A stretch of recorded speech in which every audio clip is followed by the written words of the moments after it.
আমরার সিজনে এই টেস্টি আচারটা যদি তৈরি না করেন তাহলে আমি বলবো ভীষণ মজার একটা খাবার আপনি মিস করেছেন। এত টেস্টি হয়ে থাকে এই আচারটা, আমার বাসায় তৈরি করলে আমি কিন্তু কখনোই বয়মে রেখে সংরক্ষণ করতে পারি না, তার আগেই বানানোর সাথে সাথেই সব শেষ হয়ে যায়। প্রথমেই আমি কয়েকটা আমড়া খোসা ছাড়িয়ে নিয়ে এটাকে ভালো করে ধুয়ে পানি ঝরিয়ে একটা বলে উঠিয়ে নিয়েছি।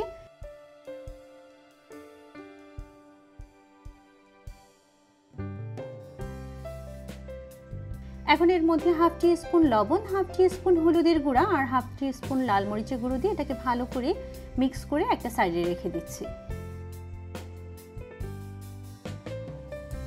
এখন চুলায় একটা প্যান বসিয়ে এর মধ্যে দিয়ে নিচ্ছি 3/4 কাপ পরিমাণ সরিষার তেল।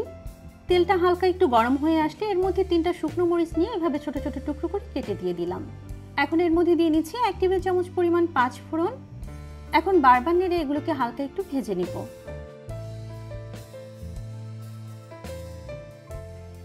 বারবার নেড়ে এগুলোর ভিতর থেকে যখন খুব সুন্দর একটা ফ্লেভার বের হবে তখন এর মধ্যে আমি আমড়াগুলোকে দিয়ে নিচ্ছি। আমড়াগুলোকে তেলের মধ্যে দিয়েই এটাকে ভালো করে নেড়ে দিব।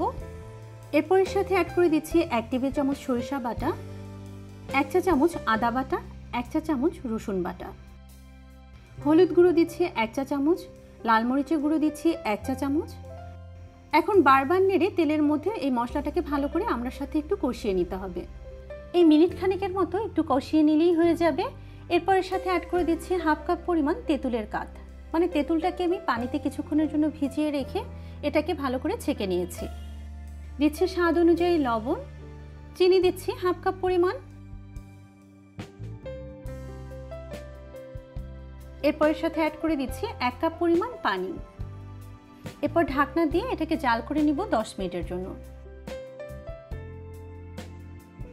এই পর্যায়ে কিন্তু আমড়াটা অনেকটাই সিদ্ধ হয়ে গিয়েছে। এখন এর মধ্যে অ্যাড করে দিচ্ছি সামান্য একটু রেড ফুড কালার। এটা অপশনাল, না চাইলে না দিলেও চলবে। আমরা যখন আমড়ার আচারটা কিনে খাই তখন কিন্তু খুব সুন্দর একটা কালার দেখা যায়, আর এই কালারটা অ্যাড করলেই কিন্তু সেই কালারটা চলে আসে। এরপর ঢাকনা দিয়ে এটাকে জাল করে নিব আরও প্রায় 5 মিনিটের মতো।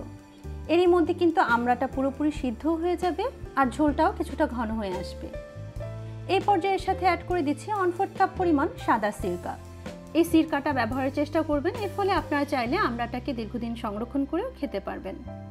সিরকা অ্যাড করার পরে ঢাকনা দিয়ে চুলার আঁচ একদম লোতে এনে এটাকে জাল করব আরও প্রায় 5 মিনিটের মতো। এই তো 5 মিনিট পর ঢাকনা তুলে আপনাদেরকে একটু দেখিয়ে দিচ্ছি। আমার আমড়ার আচারটা কিন্তু পুরোপুরি তৈরি। এখন এটাকে সম্পূর্ণ ঠান্ডা করে আপনাদেরকে একটু সার্ভ করে দেখাচ্ছি। ভীষণ টেস্টি এই আমড়ার আচারটা আপনাদের কাছে কেমন লেগেছে কমেন্টস করে কিন্তু জানাবেন। আর এমন সব সহজ ও মজাদার রেসিপি আমার পেজে দেখতে চাইলে পেজটিকে ফলো দিয়ে রাখতে পারেন। আজকে এই পর্যন্তই, আল্লাহ হাফেজ।